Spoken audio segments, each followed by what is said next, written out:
এক কৃষকের বাড়িতে একটি ইঁদুর বাস করত। ইঁদুরটি সারা দিন লুকিয়ে থাকত গর্তে আর রাতে খাবারের সন্ধানে বের হতো। একদিন ইঁদুরটি দেখতে পেল কৃষক তার স্ত্রীকে নিয়ে বাজার থেকে একটি থলে নিয়ে এসেছেন। ইঁদুরটি খুশি হয়ে ভাবল থলেতে নিশ্চয়ই কোনো মজাদার খাবার আছে, কিন্তু কাছে গিয়ে সে চমকে উঠল। থলেতে খাবার নয়, বরং একটি ভয়ানক ইঁদুর ধরা ফাঁদ।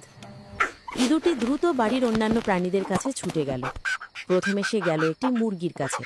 হাঁপাতে হাঁপাতে বলল, ও মুরগি দিদি, দেখো, কৃষক একটি নতুন ফাঁদ এনেছে, এটা আমাদের সবার জন্য বিপদ। মুরগিটি উদাসীনভাবে বলল, একটি ইঁদুর ধরা ফাঁদ? সেটা তোমার সমস্যা, আমার তো নয়, আমি তো আর ইঁদুর নই। কুক কুর কুর কুক বলে মুরগিটি খুঁটে খাওয়া শুরু করলো। হতাশ হয়ে ইঁদুরটি গেল একটি ছাগলের কাছে, তাকেও সব কথা খুলে বলল। ছাগলটি বিরক্ত হয়ে বলল, কি সব তুচ্ছ বিষয় এত চিন্তা করছো? আমার মতো বড় প্রাণীর জন্য ওটা কোনো বিপদই নয়, ফাঁদটা তো শুধু তোমার আকারের জন্য। ম্যা আ ইঁদুরটি এরপর একটি পায়রার কাছে গিয়েও একই কথা বলল। পায়রাটি উপর থেকে নিচে তাকিয়ে বলল, ইঁদুরের ফাঁদ? আমি তো আকাশে উড়ি, মাটির নিচের ফাঁদ আমাকে কি করবে? তুমি বরং নিজের ব্যবস্থা করো।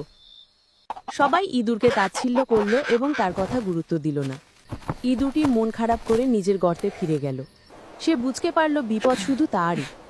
কিন্তু রাতের বেলা ঘটল এক অপ্রত্যাশিত ঘটনা। ফাঁদটি পাতা ছিল এক কোণে। গভীর রাতে কোনো এক অসাবধান মুহূর্তে ফাঁদে আটকে গেল একটি বিষধর সাপ। সাপটি ধরা করার যন্ত্রণায় ভীষণভাবে ছোটাছুটি শুরু করল। সেই শব্দ শুনে কৃষকের স্ত্রী মনে করলেন বুঝি ইঁদুর ধরা পড়েছে। তিনি মোমবাতি নিয়ে ফাঁদ দেখতে এলেন। যেই তিনি ফাঁদের কাছে এসেছেন, অমনি সাপটি তাকে ছোবল মারল। কৃষক দ্রুত তার স্ত্রীকে হাসপাতালে নিয়ে গেলেন। কয়েকদিনের চিকিৎসায় স্ত্রী সুস্থ হলেন বটে, কিন্তু ভীষণ দুর্বল হয়ে পড়লেন। ডাক্তার তাকে পথ্য হিসেবে মুরগির স্যুপ খেতে বললেন।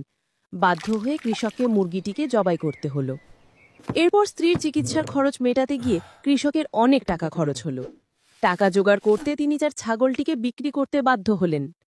এদিকে স্ত্রীর অসুস্থতার খবর শুনে দূর দূরান্ত থেকে আত্মীয় স্বজনরা দেখতে এলেন। তাদের খাওয়ানোর জন্য কৃষককে বাধ্য হয়ে পায়রাটিকেও বলি দিতে হলো।